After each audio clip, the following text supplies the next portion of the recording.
Très bien, donc bienvenue encore une fois à vous Christophe, bienvenue à Sina. Donc on va commencer ce Zoom dans lequel on va parler donc du coaching scolaire. Je vais donc faire un exposé d'à peu près 20 minutes, comme ça donc on laissera un petit moment si vous avez des questions ou des interventions dans ce sens. Donc l'objectif de ce Zoom, c'est de vous présenter donc le métier de coaching scolaire ou disons la spécialisation en coaching scolaire aujourd'hui, qui est en fait une spécialisation assez nouvelle et auquel sont exposés aujourd'hui pas mal de coachs qui, soit par leur donc histoire ou par leur euh, profession précédente, ont eu un contact avec le monde de l'éducation ou tout simplement par la demande aujourd'hui qui est un peu plus croissante en termes de coaching scolaire. Et on va voir que c'est un métier qui existe dans le monde anglo-saxon depuis maintenant presque 20 ans. Et comme on va le voir, il y a eu déjà des études, on en a parlé dans un Zoom précédent, il y a eu déjà des études, pas mal d'études qui ont été faites sur l'impact du coaching, on peut dire coaching scolaire sur les écoles, à tel point que certains États, donc aux États-Unis,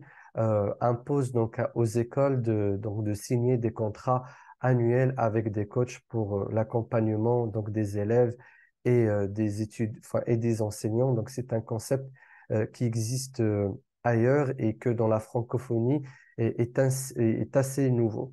Donc aujourd'hui, donc je vais vous parler brièvement donc de l'histoire du coaching, chose que les coachs connaissent déjà, mais là où je vais m'attarder un petit peu, c'est la génération Z, donc la cible donc de cette démarche du coaching scolaire, mais pas que. On a aussi les enseignants qui ont des défis avec la génération Z, donc la génération actuelle qui est dans les écoles. Et puis, comment le coaching scolaire pourra apporter des solutions aux élèves et aux étudiants de cette génération-là et certainement des générations futures, mais également des enseignants et même des directeurs pédagogiques. Et je vais parler donc de comment on forme les coachs scolaires, qu'est-ce qu'on propose pour cette spécialisation et qu'est-ce qu'on propose aussi au niveau de l'accompagnement des personnes qui décident donc soit de se spécialiser à 100% dans le coaching scolaire, soit tout simplement rajouter le coaching scolaire à à leur boîte à outils et peut-être s'ouvrir au monde de l'éducation et de l'enseignement, en plus peut-être des autres niches que certains coachs ciblent déjà ou dans lesquels ils sont déjà bien installés aujourd'hui. Alors, pour l'histoire donc du coaching, c'est quelque chose maintenant le métier de coaching est maintenant un métier qui s'est imposé par sa nature, par la demande des professionnels au tout début, mais aujourd'hui même des particuliers. Donc, le coaching est une démarche euh, qui est en fait à la base très ancienne. Donc, on dit que le premier coach qui a démarré cette démarche de coaching était Socrate, tout simplement parce que il pratiquait la connexion à la sagesse ou le fait de trouver des solutions à ces conditions, non pas en transmettant donc des connaissances, mais tout simplement en posant des questions. Donc, on peut dire que c'est la première personne ou la première école, en tout cas, connue du monde d'aujourd'hui qui a démarré cette démarche en faisant donc réfléchir les gens à leurs conditions et donc à leur vie, en leur posant des questions, en les poussant eux-mêmes à chercher des réponses.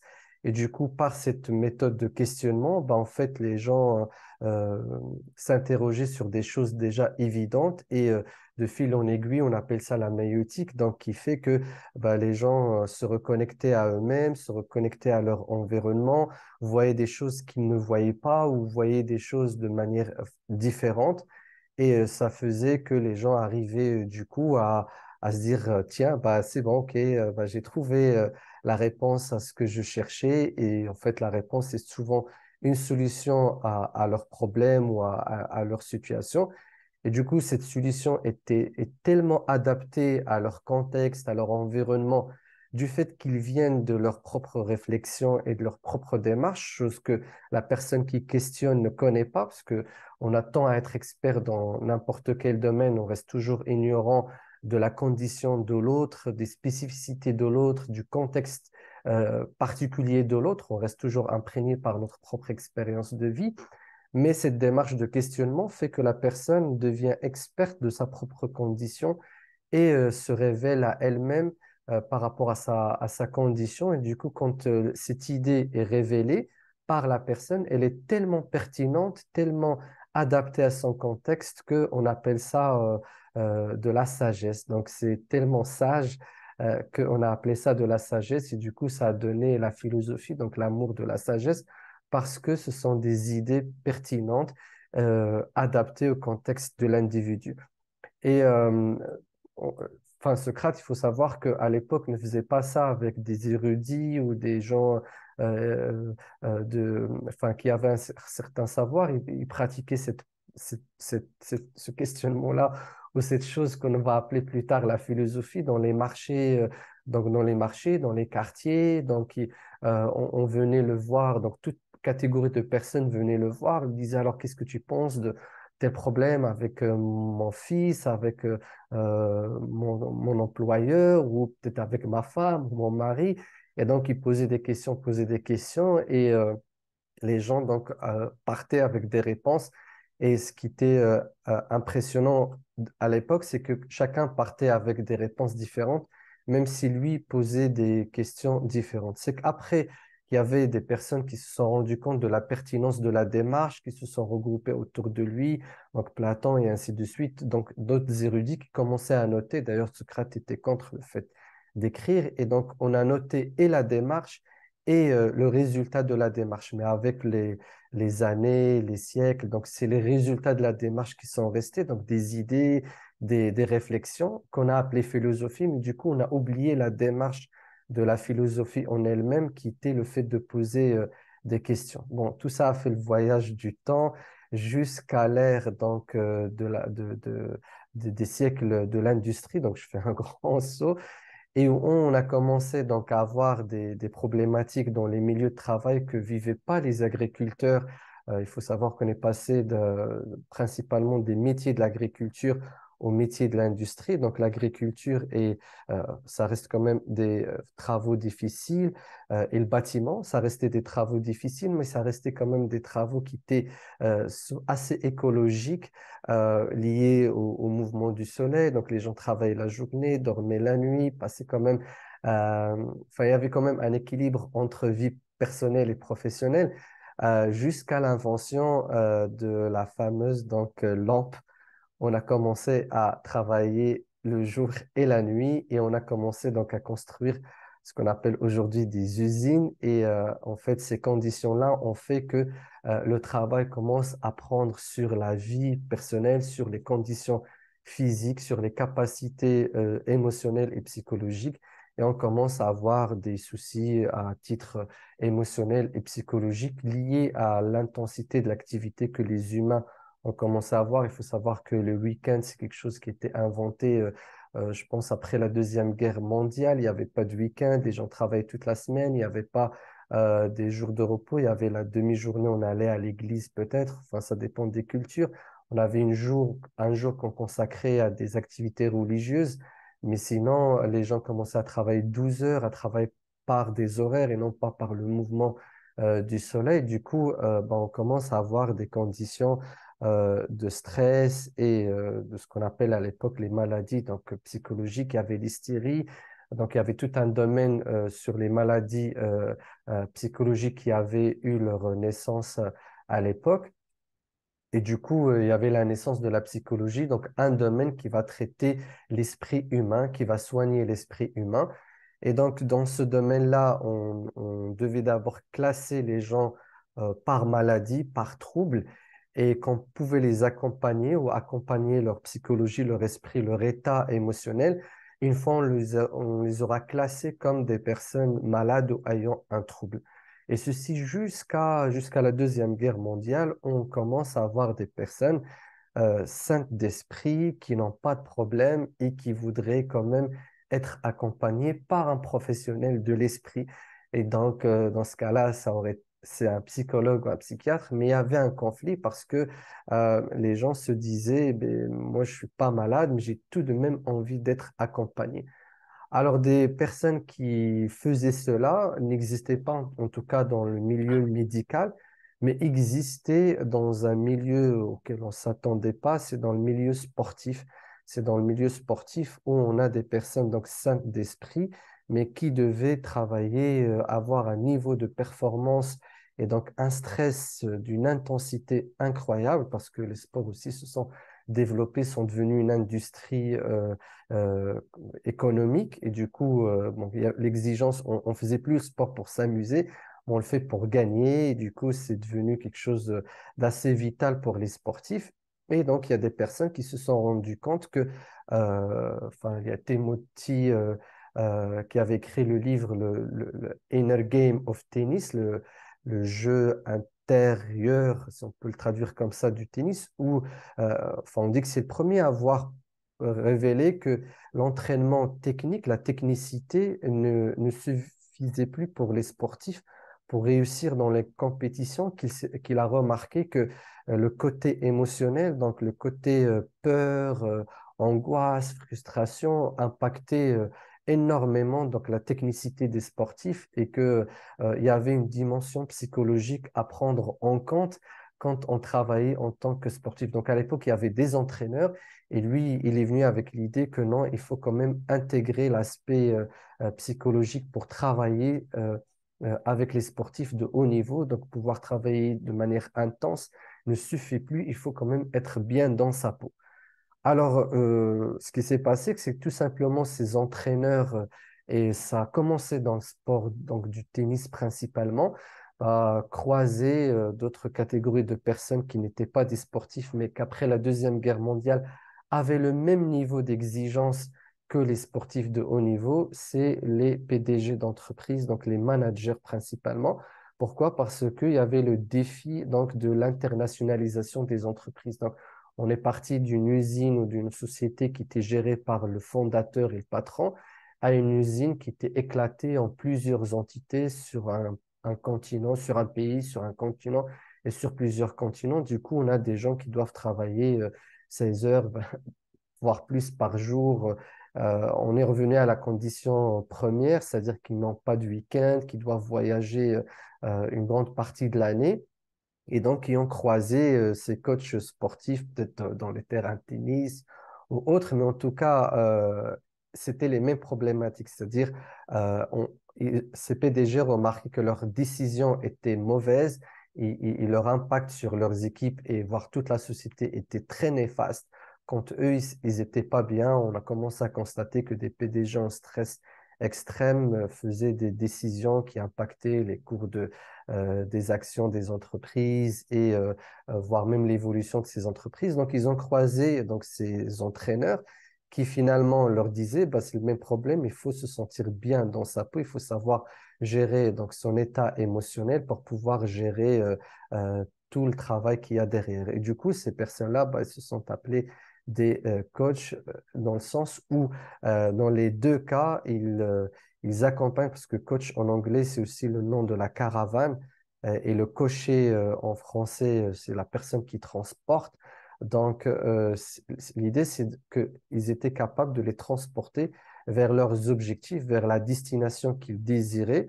Parce que souvent, enfin, dans le coaching à l'américaine, les coachs sportifs aux États-Unis, c'est pas comme dans la francophonie, en tout cas en Europe ou en Afrique. C'est-à-dire, c'est les sportifs eux-mêmes qui vont voir des coachs qui signent un contrat avec eux. C'est souvent à titre individuel et c'est les sportifs qui payent et souvent sur un objectif. Et la rétribution du coach se fait sur la base de l'atteinte de cet objectif, que ce soit gagner une compétition, d'avoir des médailles et ainsi de suite. Et donc, les coachs étaient vraiment spécialistes dans la fixation des objectifs, des étapes pour atteindre cet objectif parce que la rémunération en dépendait et il y avait des contrats très ficelés à ce niveau-là. Donc, la même mentalité était apportée chez les managers et les patrons d'entreprise. On se fixait des objectifs et on les aidait à atteindre ces objectifs-là.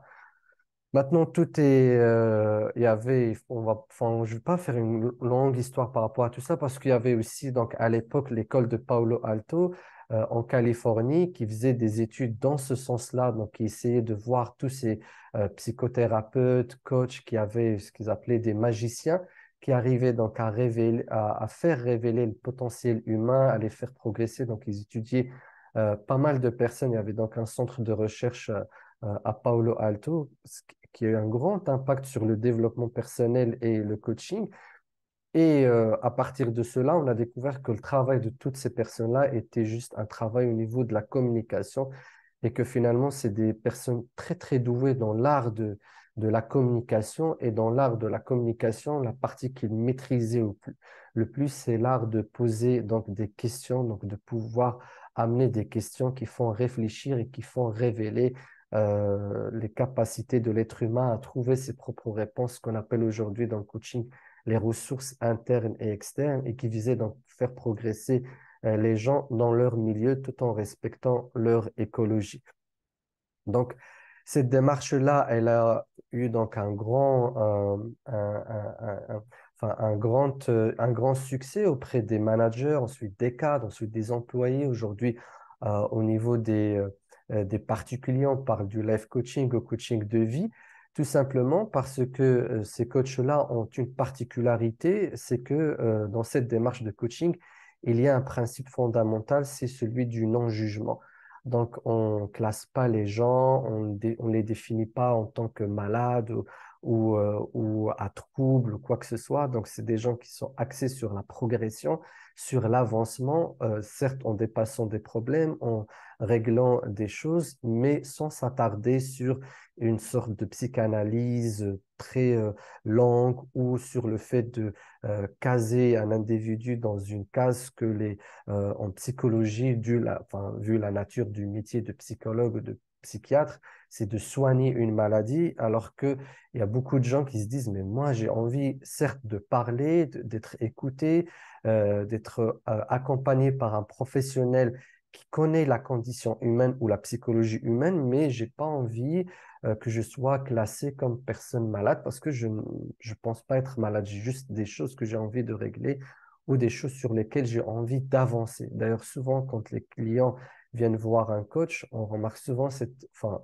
ils donnent souvent cette phrase, j'ai envie d'avancer. Il y a quelque chose qui me bloque pour avancer. Et donc, ce métier de coaching apporte cette différenciation et c'est pour ça il est largement accueilli dans le milieu professionnel et aujourd'hui même dans le milieu privé parce que d'ailleurs Martin Selig, parce qu'il apporte cette idée d'avancement sans jugement. D'ailleurs, Martin Seligman, qui a fondé la psychologie positive aux États-Unis dans les années 90, il est parti du même constat. C'était le président donc, de l'Association des psychologues aux États-Unis, une grande association qui a un grand pouvoir sur la progression de la psychologie et même de la psychiatrie donc Martin Seligman, et qui avait annoncé que voilà, l'ère de la psychologie doit changer d'un état où on juge les gens, et d'ailleurs il avait évoqué que le nombre de titres de maladies psychologiques et psychiatriques a triplé sur 10 ou 20 ans. Et donc, il a fondé la psychologie positive pour dire, voilà, il faut une psychologie pour les personnes saines et qu'on doit plus s'intéresser à accompagner les personnes saines que de s'attarder enfin, que de rester concentré que sur les personnes malades parce que finalement, tous les êtres humains ont besoin d'une sorte d'accompagnement. Donc, je dis tout cela pour dire que voilà, donc aujourd'hui, si le coaching se présente dans le monde scolaire ou éducatif ou dans le monde privé particulier, donc en tant que life coach, c'est parce que il répond à un besoin qui est celui d'être accompagné sans être jugé. Chose, quand on va le voir, dont ont besoin aujourd'hui énormément les jeunes. Donc, on va parler de la génération Z, mais également les enseignants il y a beaucoup de souffrance aujourd'hui dans le secteur de l'éducation. Il y a énormément de burn-out, de problèmes d'épuisement. Mais pareil, on n'ose pas aller voir un psy parce que dans ce cas-là, c'est encore très grave. Si un prof, c'est un peu comme un pilote d'avion, c'est des métiers où on ne peut pas être jugé et étiqueté n'importe comment. Si vous montez dans un avion et on vous dit, voilà, le pilote se fait suivre par un psy. Bon, si vous n'êtes pas dans le milieu, dans la profession et vous savez que c'est quelque chose de nécessaire, bah, si vous êtes juste une personne lambda, généralement, vous ne voudriez pas être donc dans cet avion-là. Vous direz non. Bon, ça va, en tout cas, ça va craindre. Bah, c'est la même chose si vous mettez votre enfant dans une classe et en tant que parent et on vous dit que voilà, ce prof se fait suivre par un psy. C'est à n'importe quel problème, n'importe quel euh, euh, querelle, n'importe quel souci, n'importe quelle colère que pourrait manifester ce prof ou comportement qui sortirait un tout petit peu de la normale, vous allez dire, bah oui, c'est normal, il se fait suivre par un psy et il y a un problème. Donc, du coup, c'est pour ça, c'est une catégorie qui souffre aujourd'hui dans le silence et quand on passe à la case psy, c'est vraiment quelque chose qui devient assez grave et souvent ils arrêtent des mois et des années, enfin l'année où ils se font suivre parce que, ou en tout cas ils le font en silence. La même chose quand j'avais commencé dans le coaching et je recevais les jeunes, donc les parents qui m'amenaient leurs enfants, souvent c'était un tabou parce que, bon, à l'époque, enfin, jusqu'encore aujourd'hui, un petit peu, on ne fait pas vraiment la différence entre un coach de vie et un psychothérapeute. Et souvent, on se retrouve à porter des fois deux casquettes, mais bon, ça, c'est un autre sujet. Mais souvent, c'est un tabou parce que un jeune ne dira pas à ses camarades ou à ses amis, je me fais suivre à la gad al-malh. Donc, c'est pas quelque chose qu'on pourra se vanter, en tout cas en étant jeune. Enfin, et c'est pas quelque chose qu'on dira à son prof parce que la même chose, à chaque petit comportement, à chaque petit changement, le prof va dire, bah oui, c'est normal, il se fait suivre. Et les jeunes sont impitoyables. Et même en famille, entre cousins, cousines, tantes et oncles et tout ça, c'est pas quelque chose qu'on voudra comme ça divulguer en famille. C'est pour ça, donc, quand j'avais commencé, j'insistais énormément et donc, je donnais des cartes, je faisais des explications pour dire c'est du coaching et toujours, je dois associer ça au coaching sportif. Et je célébrais ça carrément avec les jeunes, leur disant, voilà, t'es comme Messi, t'es comme Ronaldo, tu as maintenant un coach qui va t'accompagner, qui va t'aider. Et je faisais un travail aussi auprès des écoles pour dire, voilà, c'est un accompagnement, c'est pas un soin, c'est pas une thérapie, et c'est pas parce qu'on est malade qu'on se fait suivre. Maintenant, venant à la génération Z et pourquoi j'ai parlé, enfin, j'ai fait cette introduction au niveau de l'histoire du coaching et j'ai pris juste cette partie-là, hein. Je sais que l'histoire est beaucoup plus vaste que cela et un peu plus complexe parce qu'il y a beaucoup de courants qui ont amené vers le coaching, mais j'ai choisi cette ligne-là pour parler de la génération Z aujourd'hui. Alors, il y a beaucoup de choses à dire sur la génération Z et j'ai découvert qu'il y a des travaux sur la génération Z il y a quelques années, d'ailleurs, au lycée français ici à Agadir, qui avait organisé une conférence avec un psychiatre qui est venu de Paris et qui avait fait, une conférence qui a révélé pas mal d'études, et d'ailleurs qui se sont faites beaucoup plus sur la génération Z que sur les autres générations Y et X, parce que c'est une génération en fait qui est assez particulière parce que il y a eu une rupture générationnelle, c'est-à-dire qu'entre génération et génération, il y a un petit changement, mais pas de manière aussi radicale que ce qui s'est passé à 10 à 15 ans maintenant, principalement 10 ans, avec l'avènement non pas d'Internet, mais des smartphones principalement, et de la technologie donc de communication, c'est-à-dire c'est une génération qui aujourd'hui présente énormément de caractéristiques qui la différencient de notre génération, et du coup, ils ont des réflexes et des comportements complètement différents. Alors, je ne vais pas m'attarder là-dessus, on fera certainement un zoom pour parler de la génération Z, mais ce que je veux dire, je vais dire ce qui va nous concerner en tant que coach. Alors, c'est une génération, à la différence des autres, qui est aujourd'hui extrêmement sollicitée par les grandes entreprises et notamment les GAFAM, donc les entreprises de technologie. Il faut savoir que il y a juste quelques années, euh, les ados étaient, enfin, c'était pas du tout un marché qu'on pouvait observer ou attaquer par les entreprises. C'est des jeunes, ils n'ont pas de pouvoir d'achat. Nous-mêmes, quand on était adolescents, ben, aucune entreprise s'intéressait à nous. Bon, des entreprises pour les habits de sport, mais même enfin, ils s'adressaient aussi à nos parents parce que c'était les acheteurs. Donc, on était vraiment livrés à nous-mêmes. Donc, on avait accès peut-être à la télé, des choses comme ça. Et ensuite, on avait beaucoup de temps et souvent, on allait lire ou apprendre. Et par ennui, si ce n'est pas par envie, ça serait par ennui, mais ce qui était assez positif. Aujourd'hui, c'est une génération que Instagram a détecté au début, Facebook avant, enfin, Facebook un petit peu, mais c'est surtout Instagram qui a révélé. Donc, c'était des jeunes qui étaient très attirés par enfin, l'évolution de leur corps. Et du coup, Instagram, avec sa concentration sur les images et les filtres, a fait que ce réseau a découvert cette génération. Et comme en fait, de plus en plus, enfin, ces réseaux sociaux sont cotés en bourse par l'économie de l'attention, donc plus on passe du temps sur ces sites, plus leur valeur augmente parce que du coup, ils peuvent vendre plus d'espace publicitaire et du coup, ils sont mieux cotés. Il faut savoir que les GAFAM, chaque mois, donc ils donnent des statistiques sur combien de temps on a passé sur leur site. Et comme c'est une génération qui est assez libre, qui a du temps, ben, on a découvert que c'est un très bon moyen pour pouvoir augmenter donc cet indice-là. Mais ce qui est encore plus flagrant aujourd'hui, c'est que l'industrie des jeux vidéo s'est intéressée, enfin, on a tous joué aux jeux vidéo, mais il fallait acheter la console, acheter les cassettes ou les disques pour aller jouer. Et maintenant, ça se fait sur Internet avec la 4G et la 5G qui arrivent. Donc, le débit a fait qu'on peut jouer en groupe sur Internet, ce qui a fait que ces jeux vidéo, bon, on pensait que c'était juste des jeux vidéo et jusqu'à il y a 3 ans à peu près, Microsoft s'est rendu compte que c'est un marché énorme. Donc, elle a investi, le plus grand achat de Microsoft, de l'histoire de Microsoft, c'est et notamment une des sociétés des jeux vidéo. Et Microsoft a déclaré il y a 3 ans que toute sa concentration va aller vers les jeux vidéo parce que on a découvert que ces jeunes-là, non plus aujourd'hui, ils passent du temps sur les jeux vidéo, mais ils achètent. On a tous connu des cousins, cousines, neveux, voire nos enfants qui ont dépensé soit de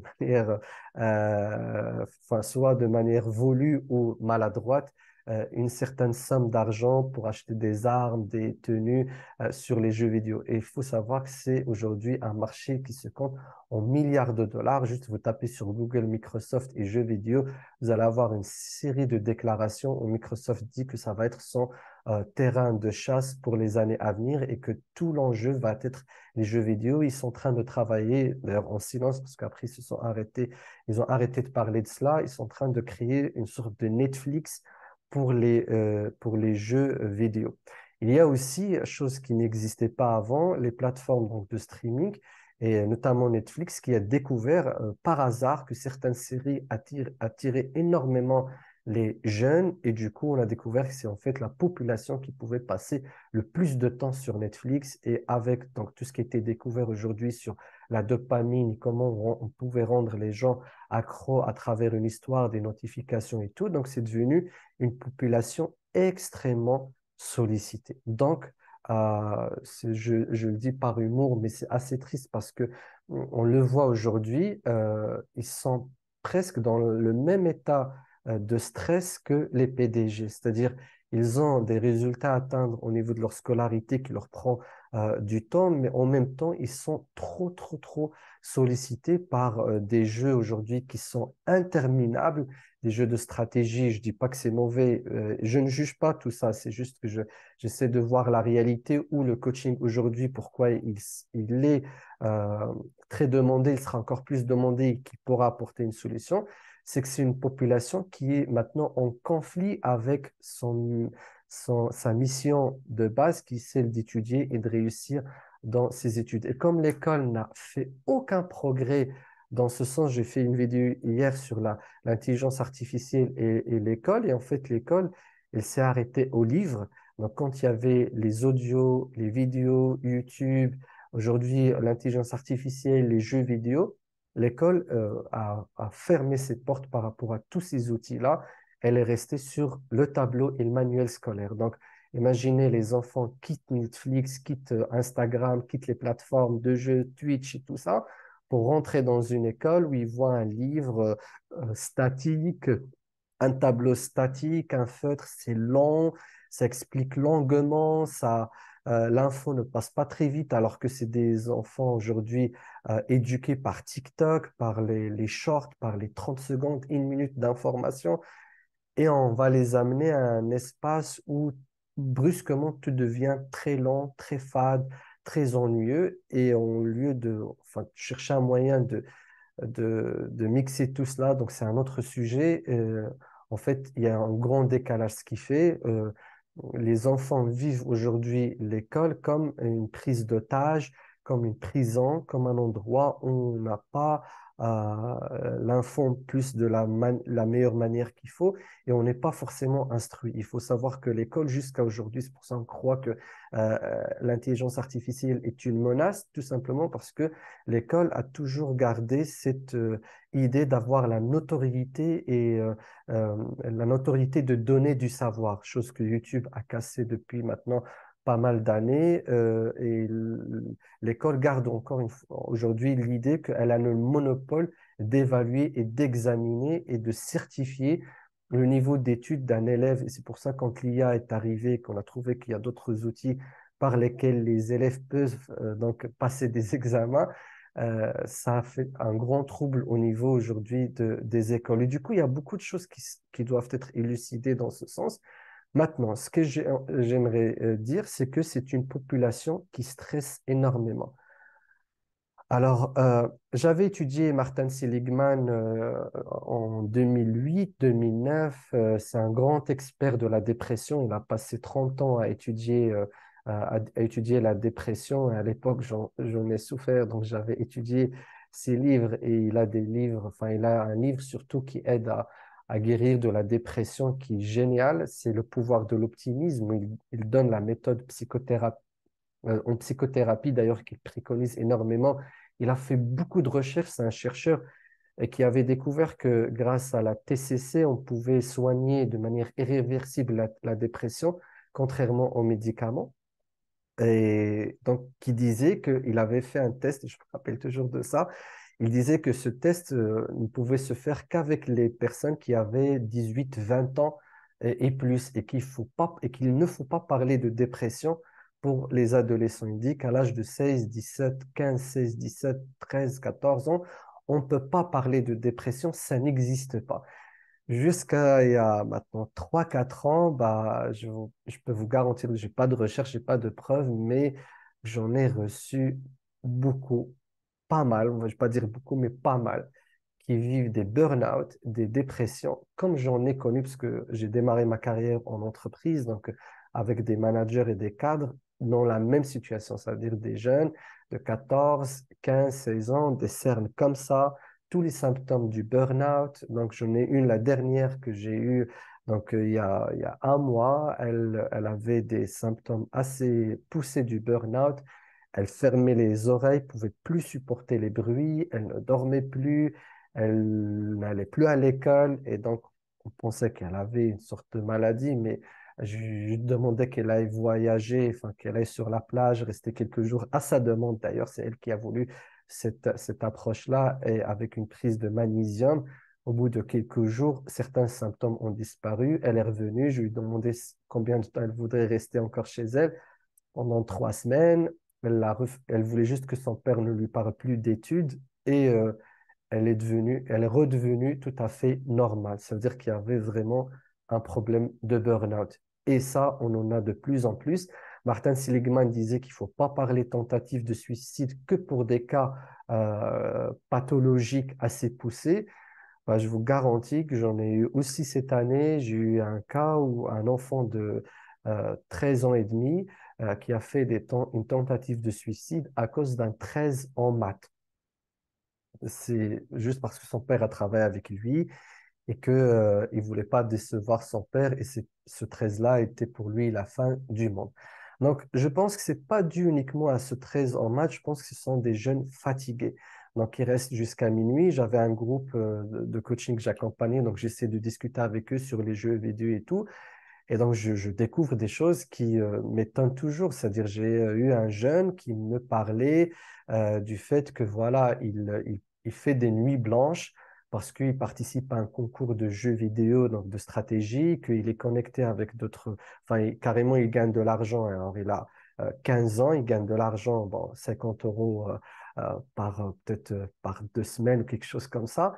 Mais il est tellement omnibulé par ça qu'il fait des nuits blanches et il fait semblant de dormir à 6 heures du matin et que sa mère vient l'éveiller à 7 heures. Alors, ce qui est impressionnant, c'est que c'est un fils de quelqu'un qui travaille donc dans les, je pense, enfin, je sais pas quoi exactement, ça a l'air d'être un truc de service secret ou autre. Donc, il m'a dit que ses parents lui ont mis une caméra dans le couloir avec le PC dans le couloir. Il m'a dit, j'ai trouvé un truc très simple pour détourner la caméra et du coup, ils peuvent voir la caméra. Je ne suis pas sur mon PC, mais j'y passe la nuit. J'ai essayé de parler avec les parents, enfin, avec la maman, je ne vois pas le père. Enfin, je ne pouvais pas divulguer ça, mais de dire, voilà, il faut que tu passes un peu de temps avec ton enfant, voir à quoi il joue, intéresse-toi à ces jeux-là. Il dit, non, non, mais c'est pas possible. Donc, je ne peux pas, c'est du n'importe quoi. Ça reste quand même un jeu. Parce qu'en fait, en français et même en arabe, on appelle ça le jeu. Et en anglais, on appelle ça le game. Eux, ils appellent ça le gaming. Et le game, c'est pas uniquement du jeu, c'est un jeu, mais qui reste quand même instructeur. Et souvent, ces jeux-là, c'est le point de vue qu'ils défendent, c'est que c'est des jeux, ils apprennent beaucoup, c'est de la stratégie. Beaucoup pensent faire une carrière enfin, dans ces domaines-là. Et du coup, on a des jeunes très épuisés. Donc, s'ajoute à ça la lumière bleue, s'ajoute à cela donc l'inflation des notes, s'ajoute à cela la pression énorme que le bac impose aujourd'hui, s'ajoute à cela euh, le message qu'on a communiqué à tous ces jeunes qu'après le bac, c'est de la compète, c'est très limité. Bon, en France, c'est un Parcoursup, donc c'est un logiciel qui juge où est-ce que tu vas aller. Chez nous, c'est des écoles maintenant, beaucoup d'universités privées, donc on a pris un peu un autre chemin à l'anglo-saxonne. Du coup, ça crée énormément de stress. Beaucoup de jeunes se disent, nous en tout cas au Maroc, par exemple, on a de plus en plus d'écoles privées, donc beaucoup de parents disent clairement, soit de manière volontaire ou involontaire, que je bosse que pour toi, que je me sacrifie pour toi. C'est le langage de la génération Y, donc qui avait entendu ça de chez la génération X, mais la génération Z l'entend autrement. Donc pour elle, c'est beaucoup de stress. C'est une génération qui ne voit pas les études comme un tremplin social. C'est une génération qui se fait commander des hamburgers chez elle. Donc moi, j'habite dans un quartier plus ou moins populaire et je vois Glovo venir en longueur de journée et des parents qui me disent, même aujourd'hui, et une maman qui m'a dit récemment, j'ai voulu punir mon fils en lui disant, je te cuisine rien, à toi d'aller cuisiner quelque chose. À ma surprise, je vois le livreur qui frappe à la porte et ça coûte 10 dirhams, hein, c'est moins d'1 euro pour avoir une livraison chez soi. Du coup, comme on l'explique pour la génération Z, c'est une génération qui a très tôt tout et qui pense avoir tout à portée de main et la connaissance et des profs via Zoom et à manger à portée de main. Et d'ailleurs, la maman me disait, mais comment je vais expliquer à cet enfant maintenant qu'il doit aller travailler pour se nourrir avec 3-4 euros? Il s'est livré chez lui un bon hamburger, il a mangé, il a dit à sa maman, bah, maintenant, c'est bon, c'est réglé pour le repas, cherche autre chose. Et quand ils essaient de leur limiter donc l'accès aux jeux vidéo, ce n'est encore que catastrophique. J'avais un jeune aussi récemment, on me l'a amené parce qu'il est addict au téléphone. J'ai découvert qu'il a de grands pouvoirs dans tout ce qui est donc programmation et tout, beaucoup de talent. Il veut aller dans ce sens. Je lui disais alors pourquoi tu travailles pas sur un PC? Il m'a dit c'est bête parce que mon père était en colère un jour en me surprenant jouer à 4 heures du matin. Il a cassé le PC et maintenant bah, je joue au téléphone. C'est comme ça que je suis devenu addict parce que au moins sur le PC j'étais sur un bureau donc je devrais être assis donc je dormais quand j'étais fatigué. Mais maintenant, avec le téléphone, je joue sous la couverture et c'est très facile pour moi de le cacher si j'entends mes parents venir. Et du coup, il y a vraiment une grande discorde entre nous, notre génération et la génération des jeunes. Il y a une grande résistance des parents et des profs de rentrer dans le monde de cette génération de s'asseoir, de s'intéresser au jeu. C'est vrai que c'est un casse-tête de comprendre comment ça marche, de rentrer dans cet univers-là, mais on est obligé de le faire. Et puis, il y a un grand problème d'écoute. C'est-à-dire quand les jeunes commencent à parler des jeux et s'enthousiasment par rapport à cela, tout de suite on dit, mais ça reste un jeu, c'est un jeu d'enfant, tu es en train de grandir, tu es en train de passer le bac. Et eux, ils n'entendent pas du tout de cette oreille-là. Et puis, on a quand même des symptômes d'épuisement qui sont assez répandus au niveau de cette génération. Donc, il y a beaucoup de choses à dire, mais ce qui est sûr, c'est qu'aujourd'hui, les parents pensent chercher un psy parce que ces jeunes-là font des crises de dingue quand on leur enlève un téléphone ou quand on les prive d'accès à Internet chez eux. Souvent, ils cassent des choses et souvent, les parents se retrouvent face à un enfant qu'ils ne connaissent pas. Et c'est une simple crise de dopamine. C'est de l'addiction et on est tous addicts, hein. Même nous, les adultes. D'ailleurs, ça aussi, on n'arrive pas à se l'avouer, que si nos enfants sont addicts aux écrans, c'est que nous sommes nous-mêmes addicts. Donc, il y a des vérités aussi que nous-mêmes, en tant que génération d'adultes, on n'arrive pas à encore accepter. Et puis, c'est une génération qui n'a pas connu le non-Internet, le non-smartphone. Elle a connu que ça. C'est un peu comme nous, on n'avait pas connu le non-téléphone. Et on se dit, mais comment les gens se donnaient rendez-vous? Et ben aujourd'hui, les gens, enfin, ces jeunes se disent, mais comment vous n'avez pas accès à Internet? Comment vous faites pour commander un plat ou quelque chose comme ça? Alors que ça n'était pas aussi répandu qu'aujourd'hui. Du coup, ses parents et ses profs se disent, il faut qu'il y ait un professionnel pour voir ça. On ne comprend pas ce qui se passe. Et souvent, le professionnel donc, qui leur passe par l'esprit, c'est un psy. Mais c'est encore une plus grande crise quand on va dire à son gamin, bah, je t'emmène voir un psy. C'est souvent perçu comme, c'est dévastateur comme proposition. Donc ça veut dire quoi? Je suis malade, je suis fou, ils vont me prendre pour qui? Moi, j'ai juste envie de jouer, j'arrive pas à m'en sortir à l'école, je vous l'ai déjà dit. Donc il y a une énorme crise rien qu'à l'annonce d'aller voir un professionnel de la psychologie. Et du coup, bah, quand les parents découvrent, et là, enfin, je suis un peu étendu, je crois, j'arrive pas encore à être aussi rationnel sur ces thématiques. Donc, vous m'excusez, je vais finir rapidement. Donc, la solution, c'est que souvent, quand les parents cherchent un psy, l'annonce à l'enfant, alors là, il y a un refus total.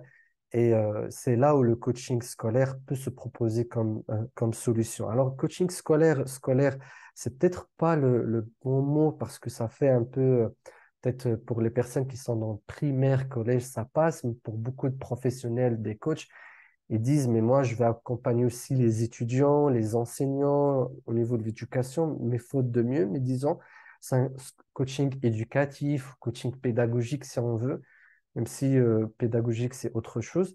Mais en tout cas, il faut savoir que beaucoup de parents, en tout cas les parents que j'ai croisés, me disent c'est un grand soulagement qu'on a su qu'il y a un coaching pour ce genre de problème.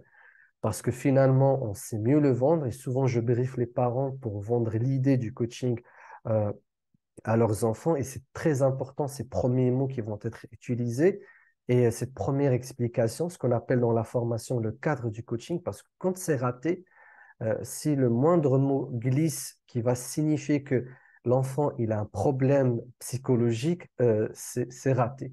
Et du coup, ben, on appelle ça l'accompagnement pour l'orientation. Donc, on explique ça dans la formation. On crée des programmes de coaching qui portent un titre. Et en fait, ce que les parents disent, c'est que je t'inscris à un tel programme de coaching, d'orientation, de réussite scolaire, de apprendre vite et bien, et on évite tous les mots à caractère psychologique, émotionnel, euh, parce qu'ils ne supportent pas ça. Et d'ailleurs, je les comprends, il vaut mieux éviter que ce soit ainsi, parce que c'est des élèves, c'est des jeunes en construction, et je trouve quand même dommage que dans ton parcours de vie, tu as passé par cette case-là, je voyais un psy. Ça reste quand même toujours un tabou. Et je pense que c'est pas pour dénigrer la psychologie. Il y a des enfants que j'ai envoyés voir un psychothérapeute, voir un psychologue, voir même un psychiatre. J'ai eu des cas d'amnésie, des enfants enfin, un jeune cette année a eu une amnésie totale à cause d'un stress énorme. Donc là, j'ai dû travailler avec un psychiatre, mais j'ai expliqué de manière à ce que dire, voilà, je dois collaborer avec un professionnel qui sera plus apte à analyser ton cerveau, le niveau neurologique, il y aura peut-être des problèmes au niveau des neurotransmetteurs, donc on aura peut-être besoin d'un traitement pour m'accompagner dans ma démarche. Donc, expliquer de cette façon, c'est pas aller voir un psychiatre parce que je suis fou, mais c'est parce que j'ai un problème de neurotransmetteurs au niveau de mes synapses. Donc, j'explique ça. Et c'est des jeunes qui sont avides de connaissances, donc ils ont pas de problème à avoir d'explications. J'ai toujours des schémas de cerveau, de comment ça fonctionne, la dopamine, comment ça fonctionne. Et quand ils comprennent ça, ils se prennent en charge. Et donc, d'ailleurs, c'est pour ça, c'est une bonne nouvelle que vous soyez, Christophe, dans la neuroscience, parce que aller vers le côté neurosciences, côté le cerveau est un muscle, est un organe que je t'apprends à comment le gérer pour que tu apprennes à mieux gérer tes études, les jeux et tout cela, passe beaucoup mieux que je soigne le côté émotionnel, psychologique de ta personnalité. Ils détestent ça. Et je comprends parce qu'ils sont en construction et ils détestent passer par la case où ils ont un défaut de construction. Parce que ça risque de les marquer à vie, de penser que voilà, ils se construisent avec un défaut. Et malheureusement, des fois, les parents sont maladroits et disent tout simplement, allez, on va voir le psy. Ah, c'est un coach et souvent, je dois retravailler sur ce cadre et de rappeler que voilà, l'idée, c'est que non, c'est que tu vas voir un coach. Alors, comment on forme le coaching? Donc, je vais parler sur ces deux points ensemble. Tout simplement, alors, si des personnes sont déjà coach, donc on ne passe pas par la formation coaching de vie, il faut passer par la formation coaching de vie pour faire du coaching scolaire parce qu'on n'est pas à l'abri d'avoir donc des problématiques de type coaching de vie, donc de type carrément psychothérapie, donc pour pouvoir savoir si on peut prendre en charge ou si on doit travailler avec un autre professionnel et dans ce cas-là, souvent sous la houlette du coach, c'est toujours mieux. C'est même le coach qui envoie, qui prend le débrief de chez l'autre professionnel. Comme ça, l'enfant reste toujours dans le cadre du coaching.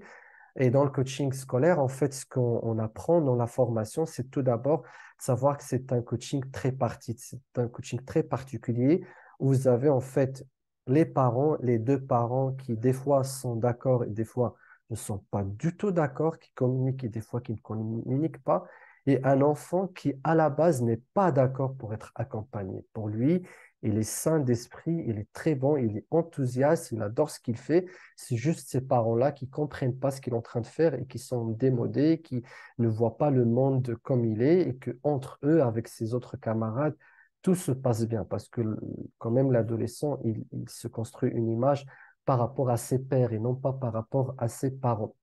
Et du coup, quand on est dans ce cas de configuration, nous, en tant que coach, il faut travailler absolument la posture. Donc ça, c'est pas uniquement la posture du coach, mais la posture du coach qui reçoit l'ordre d'un parent qui ne voit pas l'autre parent, qui des fois, derrière l'autre parent, carrément, est en train de critiquer la démarche, et un jeune qui n'y croit pas, qui ne sait pas de quoi il s'agit, qui cherche juste un moment pour pouvoir fuir. Donc ça, on travaille comment, on propose dans la formation comment on peut le faire, euh, comment faire le débrief avec le brief avec le parent et comment accueillir l'enfant et souvent en séparation avec ses parents, comment expliquer à l'enfant et comment prendre son aval pour adhérer à les démarches de coaching.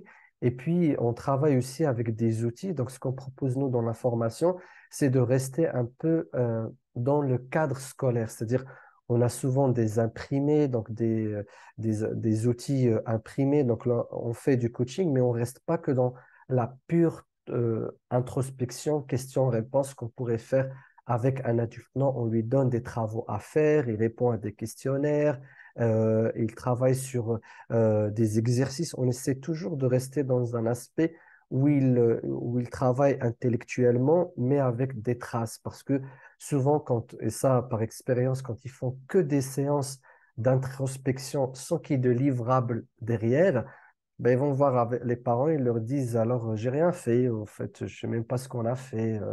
On a posé des questions, bah, je ne sais même pas à quoi ça sert. Et du coup, il faut garder, enfin, avec le temps, on a découvert que tous les outils doivent être backupés par des livrables qu'on peut ensuite montrer aux parents ou sur lesquels on peut se baser pour avoir des résultats et de les démontrer aux parents ou voire même les démontrer aux jeunes pour que le jeune voit comment ça se passe. Et puis, c'est une démarche qui est très particulière parce qu'il faut se différencier très vite durant les premiers instants des autres adultes que voit cet ado. C'est-à-dire, il voit les parents qui ne le comprennent jamais, qui ne l'écoutent pas. Ils voient les enseignants qui sont alors complètement dépassés et démodés. Et quand il va nous rencontrer en tant que coach, il va nous caser. Il n'a que ces deux cases. On doit lui créer une troisième case que non, il y a un individu qui ne te juge pas, qui est là que pour te faire progresser, qui comprend parfaitement tes conditions, qui les accepte, qu'il comprend que ça fait partie du train de la société, qu'il y a une culture générale qui lui fait accepter tout ce que tu es en train de dire avec un certain niveau de confidentialité et qu'il est là que pour ton intérêt, mais tout en respectant ton écosystème, qu'il sait qu'il y a des parents qui sont des donneurs d'ordre et en tout cas, il y a toute une gymnastique qu'on travaille là-dedans avec des outils. Mais notre objectif après la formation, c'est qu'on reste toujours en groupe, c'est-à-dire on fait des zooms régulièrement pour le développement de l'activité, pour le travail donc, de nos produits, de notre façon de nous orienter. Alors, il y a des coachs qui travaillent principalement avec les élèves et les étudiants. Il y a des coachs qui se sont spécialisés carrément avec les étudiants pour travailler dans le champ universitaire, voire d'autres avec les adolescents. Il y a des coachs qui se sont ouverts à l'environnement des enseignants, parce que ça aussi, c'est quelque chose, on apporte beaucoup aux enseignants, vu notre expertise de la génération Z, et le fait de travailler avec les jeunes, quand on travaille avec les enseignants, on leur apporte un autre regard. Il y a des coachs aussi qui intègrent dans leur boîte à outils le coaching parental, qui est différent du coaching scolaire, bien évidemment. Et il y a des coachs qui décident carrément de faire des contrats avec des écoles et voire même avec des académies. Aujourd'hui, il y a une demande à ce niveau-là pour accompagner toutes les écoles, c'est-à-dire avoir un programme pour la direction, les directeurs pédagogiques, un programme pour les enseignants et un programme pour les élèves, soit sous forme d'ateliers, soit sous forme de cours et ainsi de suite. Il faut savoir que dans cette formation de coaching scolaire, on propose aux coachs scolaires aussi une expertise en termes d'apprentissage accéléré. Et on pense que c'est un must. Il le faut donc s'imprégner et connaître tous les apports aujourd'hui de la neuroscience et des sciences cognitives sur l'apprentissage parce que malheureusement, c'est quelque chose qui est complètement absente dans le secteur de l'enseignement. Il y a des tentatives, des livres, mais ce n'est pas encore rentré. Et puis, et je terminerai par ça, enfin, notre philosophie est la suivante, c'est que cet élève-là qui travaillait par ennui ou par motivation, mais beaucoup plus par ennui, aujourd'hui, il ne s'ennuie plus, il est très occupé et on lui demande de travailler en tant qu'un apprenant. Et l'apprentissage à partir de 13-14 ans, c'est-à-dire à partir de la puberté, n'est plus inné, n'est plus spontané. Il doit être actif. Donc, c'est comme s'il doit pratiquer son métier d'apprentissage, comprendre, se concentrer, euh, se motiver, mémoriser, prendre des notes, résumer ses leçons, lire rapidement, avoir confiance en soi, interagir avec ses profs. Pour nous, en fait, on les appelle les 9 compétences d'apprentissage. Pour nous, c'est des compétences qui constituent le métier de l'apprentissage. Et que dans l'avenir, on doit considérer un apprenant comme un pratiquant d'un métier de l'apprentissage et que ces jeunes-là, on doit les doter des outils pour qu'ils deviennent des apprenants plus performants et plus efficaces, donc pour qu'ils puissent exercer ce travail de l'apprentissage de manière plus efficace. C'est un peu rude cette manière de l'exprimer, mais dans la réalité, on va finir par découvrir ça parce que les jeunes traitent aujourd'hui l'école pas comme le lieu privilégié où ils vont vraiment apprendre, mais comme une mission, comme en fait tous les boulots des adultes, ils doivent aller s'exécuter, mais sinon leur passion elle est ailleurs, leurs passe-temps favoris sont aujourd'hui ailleurs. Et du coup, ils doivent tout simplement avoir la bonne méthode pour pouvoir travailler. Et quand on a ce discours avec les jeunes, ça leur parle. Tu dis, oui, c'est tout à fait ça. Juste, tu me demandes, tu me dis comment je dois m'organiser, comment je dois travailler, et je m'y prends. Et malheureusement, Tony Buzan l'avait découvert il y a 3 décennies, c'est toujours le cas. aucune école aujourd'hui ne donne, à ma connaissance en tout cas, ne donne de cours sur la méthodologie de travail et l'apprentissage accéléré ou les méthodes d'apprentissage. C'est un peu bizarre, c'est comme si l'école ne veut pas avoir des étudiants qui vont avoir un avis sur la manière de les enseigner. C'est pour ça qu'on ne leur donne pas ces cours. Mais sinon, une fois on fait un cours sur comment on mémorise selon le rythme du cerveau, parce que le cerveau, c'est pas un organe, c'est pas un muscle volontaire, c'est un muscle semi-volontaire, c'est-à-dire on le mobilise, mais à condition qu'il ne soit pas aussi mobilisé par les autres fonctions. Mais sinon, s'il est fatigué, épuisé, surmené, saturé, bah, tu auras beau à vouloir te concentrer.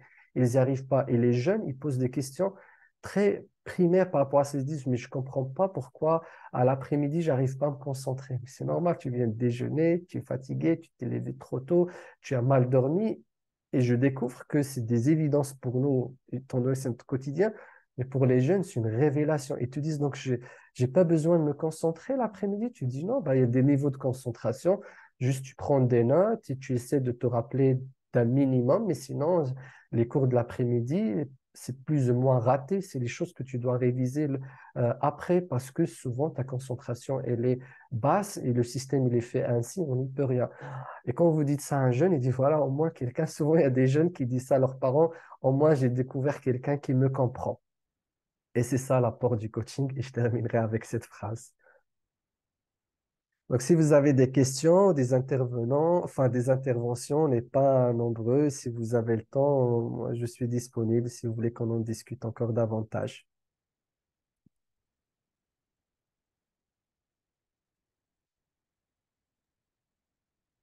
Moi, j'ai bien une question. Éventuellement, vous parliez des 9 compétences de l'apprentissage. Vous en avez cité quelques-unes. Si vous pouvez redonner les 9, si c'est possible.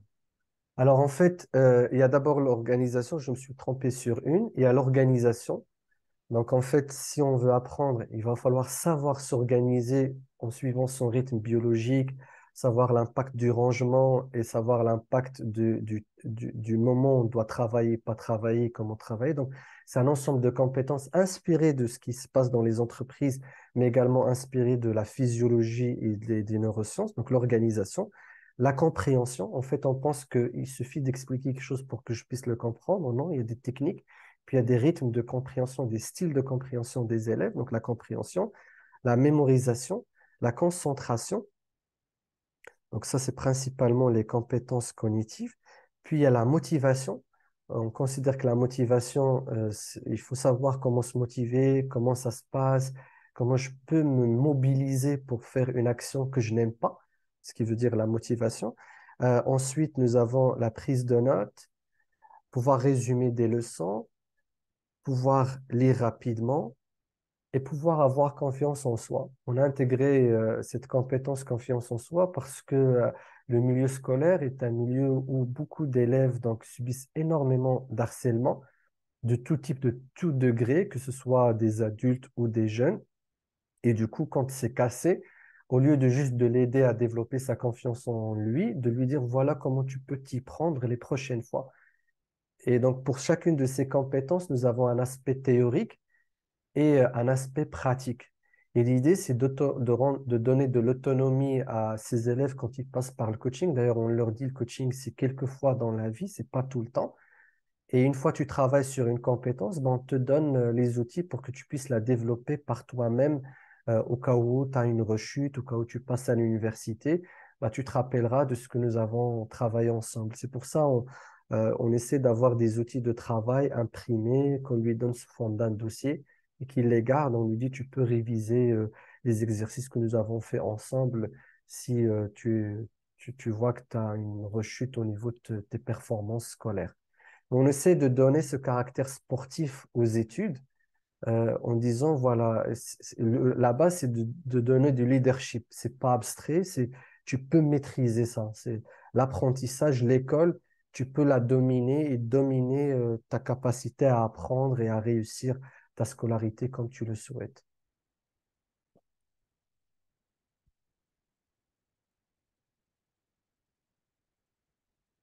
Je vais en profiter du coup, parce que apparemment, je suis le seul à avoir des questions pour le moment, en tout cas. Oui, oui, oui, Euh, oui, allez-y. je fais le lien effectivement, parce que là, sur les 9 compétences, maintenant que je les ai sous les yeux, Le parallèle que vous avez fait là, dans l'historique du coaching avec le sport, moi, ça me rapproche également de ce que j'ai fait, parce que j'ai passé une certification en préparation mentale, donc qui est dérivée de la psychologie du sport, mais en version un peu plus condensée, où on va pas être trop dans le questionnement, mais plus dans l'apport des outils. Et typiquement, ouais, en faisant le mélange de la métacognition, d'apprendre à apprendre, on va dire, et des outils de la motivation, on est vraiment sur une combinaison qui est gagnante. Moi, je sais que, donc, pour celles et ceux qui nous ont rejoints, quand on était que deux au début, je suis coach professionnel et avec ma certification de préparateur mental, j'accompagne également des sportifs. Donc, ma cible principale, c'est éventuellement les managers, mais je vais quand même pas mal bosser avec les sportifs. Et c'est vrai que finalement, et c'est ça qui est rigolo dans le parallèle que vous avez fait avec l'historique tout à l'heure, c'est qu'on est vraiment là-dessus, c'est que les problématiques que ce soit la gestion du temps, la compétitivité, etc. C'est des choses qui, pourtant, on dit un manager qu'on voit en costume dans un bureau et puis un sportif qui est en train de courir un 100 mètres sur une piste d'athlétisme, c'est pas vraiment la même chose. Mais il y a vraiment une passerelle qui est le cerveau, en fait, qui est les neurotransmetteurs, comme vous avez dit. Là, on va titiller du doigt les neurosciences et ces problématiques sont souvent les mêmes. Donc, c'est vrai qu'avec un questionnement et un apport d'outils, même s'il il est tiré d'un autre domaine, bah, finalement, les compétences sont transversales et c'est ça que je trouve très intéressant parce que, et là encore, enfin moi en tout cas, j'ai pas appris grand-chose sur votre présentation parce que voilà, j'ai des bagages qui me font que ça a fait tilt très rapidement. Mais d'avoir vraiment les 9 compétences sous les yeux, oui, ça surgit comme étant la clé de voûte en fait de votre approche, en tout cas dans le système avec les élèves, quels qu'ils soient, hein, que ce soit ados ou étudiants, ça marche tout pareil. Et moi, ça me parle vraiment en tout cas. Donc j'ai envie d'en apprendre plus sur les outils que vous donnez, quel type de livrable en fait, parce que c'est vrai que dans le coaching, enfin, dans le coaching adulte, comme vous disiez tout à l'heure, on est plus sur le questionnement, vraiment la posture basse, on va chercher à ce que l'autre trouve ses propres solutions. Qu'avec l'ado, on a cet apport, on est plus en posture haute, on va plus être un mentor ou un tuteur. Et c'est vrai que d'avoir un bagage comme ça peut être intéressant, mais à condition de le faire proprement et de le faire correctement. Donc c'est vrai que moi, c'est tous ces livrables, tous ces outils, quel moyen. Enfin, c'est pas vraiment une question, parce que là, on y passerait des semaines Mm. entières à répondre, puis il faudrait que je vois toute la formation. Mais c'est vrai que voilà, moi, ça me donne beaucoup de curiosité pour savoir l'approche et les outils Mm. que vous donnez comme ça à vos étudiants et à Oui, vos alors élèves, quoi. enfin, pour faire ça, je pense que la meilleure façon, c'est de prendre le programme donc, de la formation, parce que c'est vrai que, alors, je vais juste chercher donc le programme que nous, normalement, qui est détaillé. Alors, je vais venir ici. Et en fait, ce qu'on fait, je vais parler en même temps, alors que je vais le chercher en même temps. Donc, ce qu'on fait, c'est qu'on fait un diagnostic, donc on fait un état des lieux, un peu comme ce qui se fait dans le coaching traditionnel. Et en même temps, avec enfin, des outils du coaching, c'est le photolangage, si l'enfant ne parle pas, ou avec des questionnaires. Et bien sûr, on fait joindre à cela l'avis des parents, enfin le brief des parents et ainsi de suite. Et du coup, on demande à l'élève donc de nous donner ses objectifs d'études, ce qu'il a envie d'atteindre. Et puis, à travers cela, donc, on va en fait détecter une compétence que l'élève aura besoin de travailler. Et donc, une fois on détecte cette compétence-là, eh bien, on va commencer à travailler avec lui sur cette compétence. Et dans ce cas-là, lui, il va le faire, mais tout en sachant que, en fait, l'approche de l'école est souvent passive. On ne dit pas ce qu'on fait, mais là, lui, il va apprendre ce que nous sommes en train de faire. Et Mm. alors, je vais juste vous donner, par exemple, un exemple d'outils qu'on pourra donner dans le programme. C'est beaucoup plus détaillé. Alors, par exemple, enfin, si par exemple je vois les notes qu'il a, ce qu'il a envie d'atteindre, et avec tout le questionnement qu'on fait, on découvre que voilà, s'il a souvent de mauvaises notes, c'est parce que il a un problème tout simplement de compréhension. Il n'arrive pas à comprendre ses leçons. Donc déjà, quand on fait ce diagnostic, parce que souvent, il navigue dans les études de manière assez, enfin, à l'aveuglette, c'est-à-dire il ne voit pas vraiment où est le problème. Donc, par exemple, si on découvre, donc là, dans la formation, on parle de l'apprentissage et comment on prépare le cadre du coaching et donc certaines basiques et tout. Donc, on offre aussi des outils pour l'intelligence multiple, le coaching, orientation. Donc, ça, c'est des outils à part. Mais pour les 9 compétences d'apprentissage, donc, c'est à partir d'ici. Donc, voilà, donc, par exemple, pour le module 10 les outils de coaching compréhension. Alors, une fois, on va trouver, donc, enfin, on va décider de travailler sur cette compétence. On va voir quel genre de frein il a. Donc, il y a plusieurs freins à la compréhension. Déjà, enfin, nous, on saura qu'est-ce que c'est que comprendre, qu'est-ce que c'est que ne pas comprendre.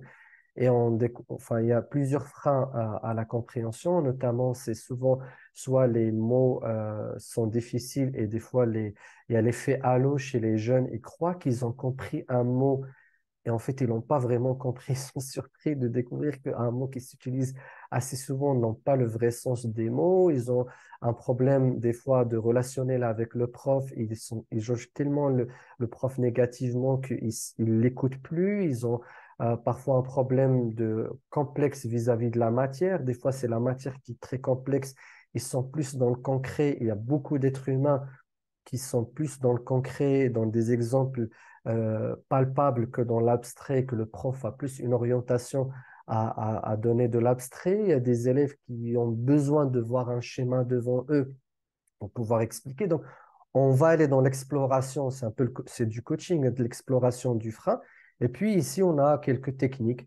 Donc, la technique du glossaire, si vraiment on voit que le frein, c'est une question de mots-clés. Donc, là, le coaching compréhension, c'est en général une, deux, maximum trois séances. Et là, ça y est, et là, la mécanique. Donc, je lui demande de ramener une leçon qu'il ne comprend pas et je lui demande de souligner c'est tout simple et tout bête. Je lui demande de souligner des mots qu'il ne comprend pas. On va aller ensemble chercher la définition parce qu'on n'utilise plus le dictionnaire à un certain âge chez les ados et au lycée. Donc, on va aller sur Internet, on va voir Google et je leur montre des techniques rapides pour définir un mot et aussi de ne pas se perdre, donc à travers des images des fois directement et des fois en allant vers des ressources bien précises. Et puis, dès qu'il définit quelques mots, et boum, il y a le truc qui apparaît, en fait. Et souvent, c'est des mots qui sont tellement utilisés qu'il croit qu'il les a connus. On a sinon l'outil Feynman, donc ça, c'est une technique très connue qui est très intéressante, que beaucoup de jeunes ne connaissent pas et n'utilisent pas. Et d'ailleurs, c'est par excellence la méthode de compréhension. Et je pense que en neurosciences, elle a peut-être sa base scientifique, c'est que bizarrement, quand on verbalise et qu'on explique quelque chose, on le comprend mieux. Donc, plus on explique, plus on parle à haute voix, plus on comprend. Comme les jeunes aujourd'hui ont tendance à travailler seuls, il n'y a plus de cours où les profs demandent aux élèves de passer au tableau pour réexpliquer ce qui a été fait. Il faut se dire aussi que le rythme scolaire est assez dense et intense. Et du coup, bah, je dis, et ça souvent je le fais en groupe, mais même en individuel. Je lui dis, voilà, explique. Il lit la leçon très vite. Je prends une leçon qu'il n'a jamais apprise auparavant. Je lui dis, voilà, tu la lis rapidement et ensuite je lui impose de me l'expliquer. Il me dit, mais j'ai pas trop compris. Je lui dis, non, vas-y, juste ose expliquer, tu vas voir. Et en expliquant chose qu'il n'a pas trop compris, en lui posant des questions, en faisant que moi aussi, j'ai pas compris la leçon, bah, les choses s'élucident petit à petit. Il se dit, bah, tiens, finalement, ça marche. Et donc, on se met d'accord sur une technique pour qu'il fasse ça dans sa chambre ou avec quelqu'un. Et aussi, donc, on leur apprend le fait d'avoir un partenaire d'études et l'importance de faire cela, chose qui est de plus en plus négligée. On parle d'entrepreneuriat d'un cofondateur.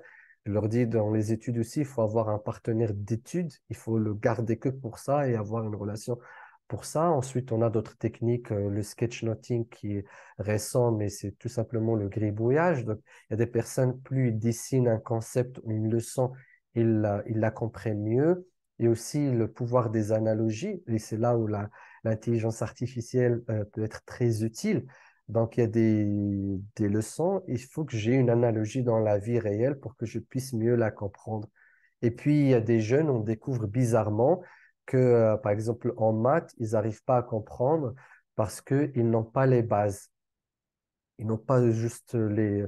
Tu peux pas faire de la division si tu sais pas faire de la multiplication. Et on est passé sur ça trop vite et que l'enfant, et c'est ça m'a surprise, les profs ne décèlent pas ça. Bon, j'imagine c'est à cause du nombre d'élèves en classe, mais il y a beaucoup d'élèves qui sont têtes à vouloir apprendre des choses assez poussées alors qu'ils n'ont pas maîtrisé les bases des bases. Donc, c'est là où je fais que de la réorientation vers soit faire des heures supplémentaires, soit vers des vidéos, soit...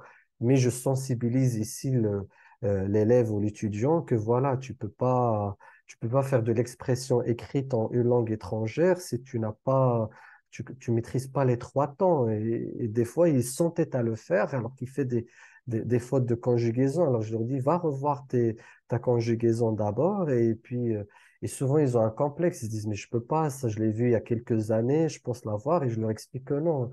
Il y a des fois des briques qui manquent et c'est un peu comme le sport. Si tu n'as pas le mouvement de base, tu peux pas avoir un mouvement plus évolué.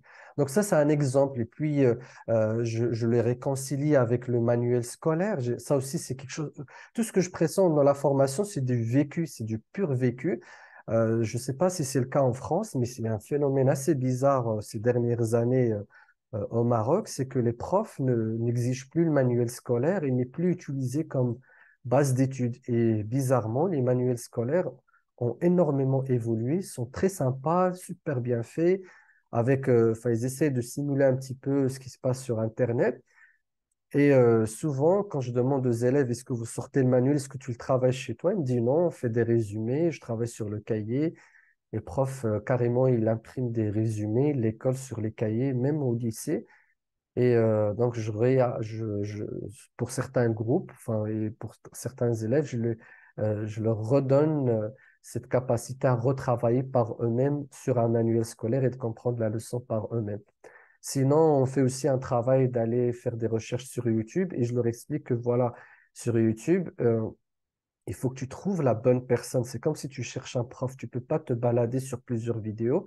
Et si tu trouves le bon prof qui t'explique certains concepts, bah, tu t'abonnes à la chaîne et tu continues avec cette même personne qui t'explique parce qu'apparemment, il a la bonne manière qui te correspond. Et que, parce qu'en fait, bizarrement, ils font l'erreur que pour chaque leçon, il va taper sur YouTube et trouver des vidéos différentes. Alors que si il trouve une chaîne avec laquelle il peut s'abonner, il peut travailler, enfin, il peut rester qu'avec cette chaîne-là.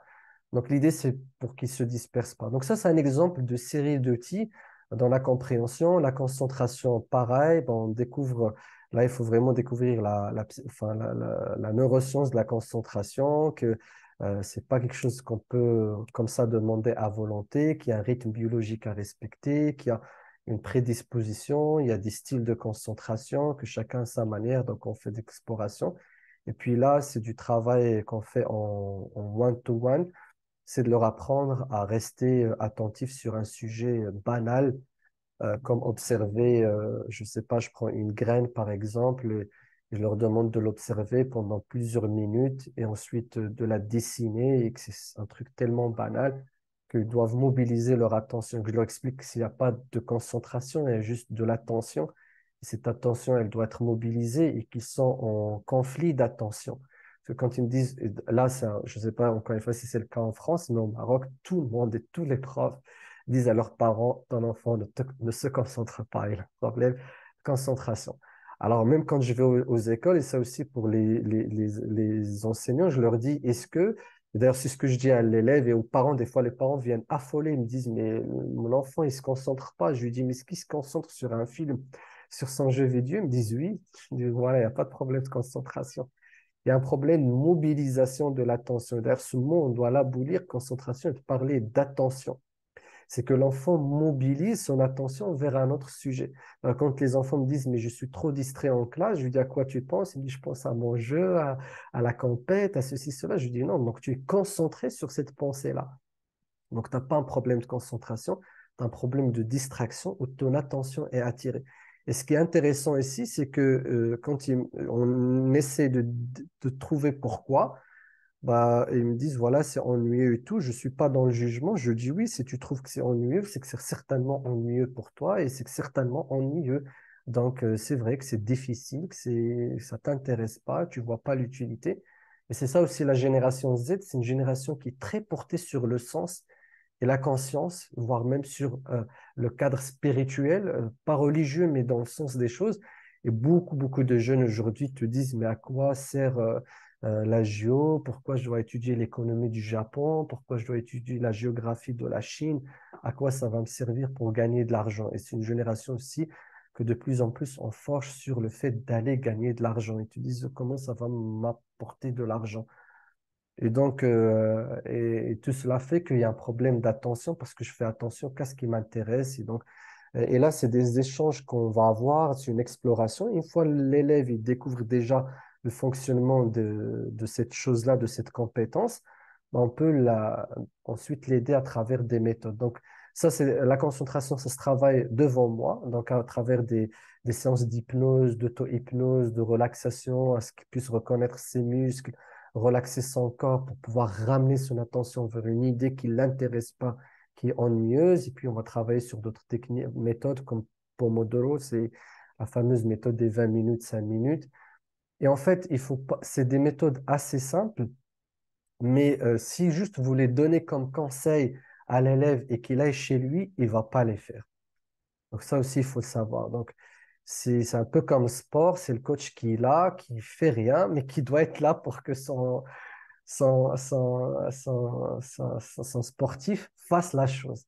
C'est un peu la même chose, donc il doit le faire plusieurs fois chez vous, devant vous, pour que ça devienne automatique. Donc je fais des simulations de travail avec moi en séance, en leur précisant toujours que je ne suis pas du tout expert en leur matière, que je ne fais pas des heures sup, que je fais ça que pour leur donner pour les faire approprier les outils. Donc voilà, un peu de tout. Donc pareil pour la motivation, il y a toujours la partie frein, donc explorer, donc faire un diagnostic et puis chercher ce qui manque. Alors pour la motivation, c'est souvent le problème d'orientation, de donner du sens, de recadrer un peu les études, parce qu'il y a beaucoup d'élèves qui ont de vraies crises existentielles en termes d'études.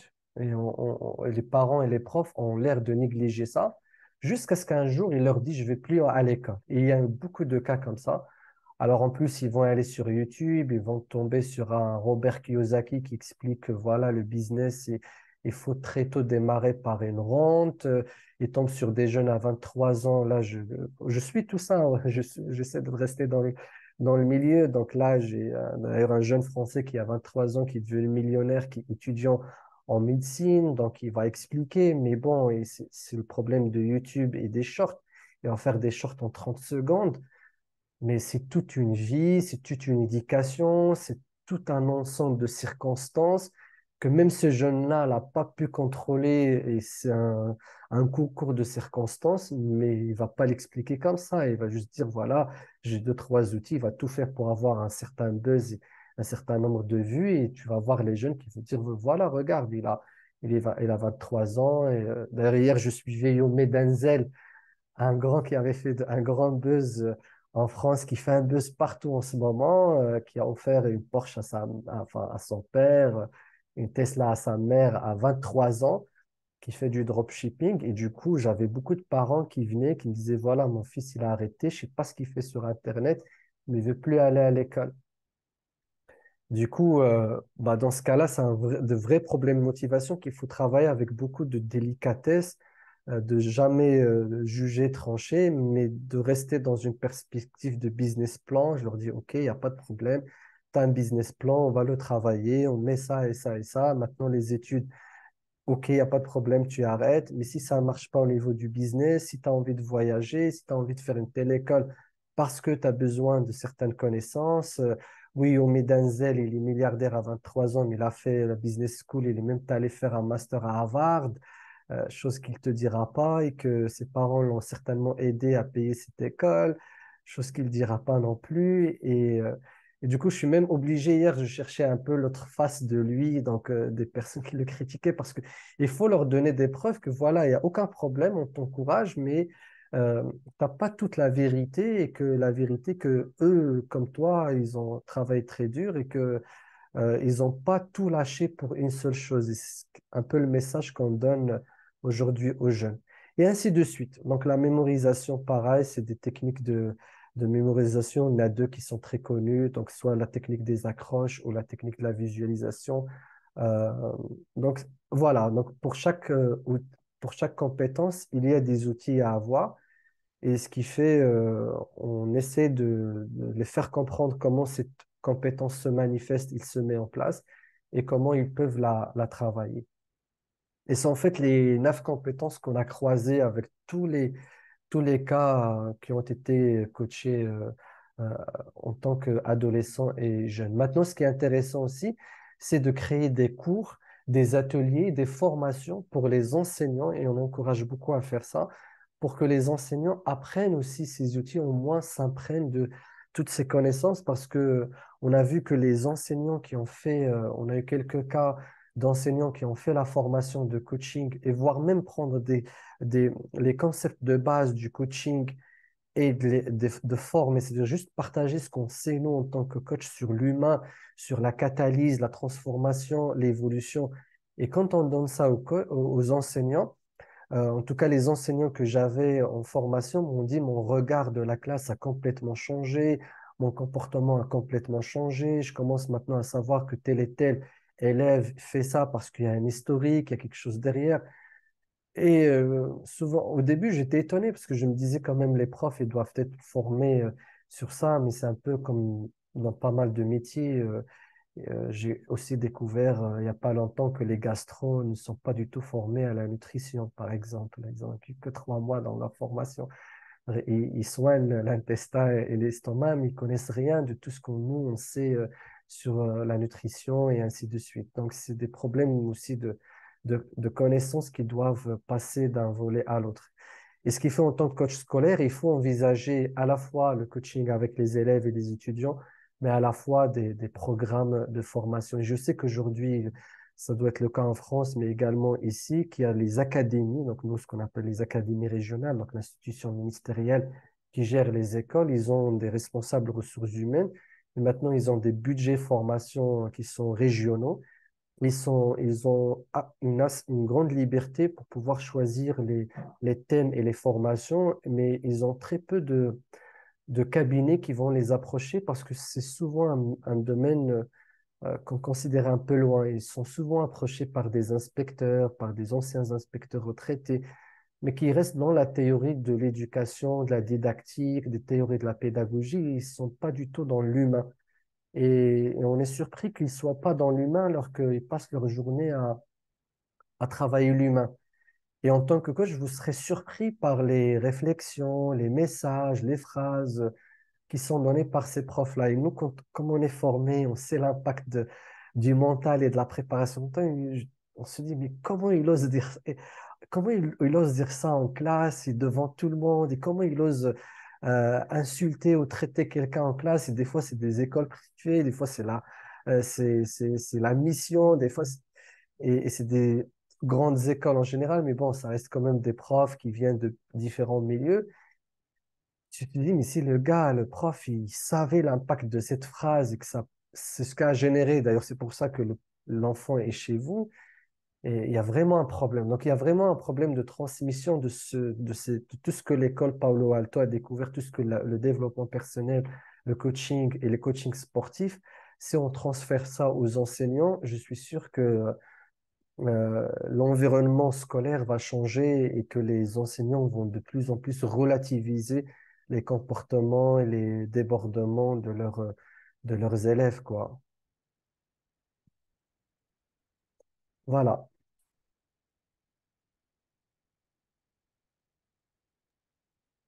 Ben, merci pour toutes les réponses, en tout cas. Il n'y a pas de souci, donc c'est avec un grand plaisir. Si vous avez d'autres questions, d'autres interventions, ça va être avec un grand plaisir. Sinon, on pourra donc clôturer l'intervention d'aujourd'hui. Moi, c'est tout bon. Ok, bah bonjour Hamza, on n'a pas pu se parler. Vous nous avez rejoints. Si vous nous entendez, Hamza.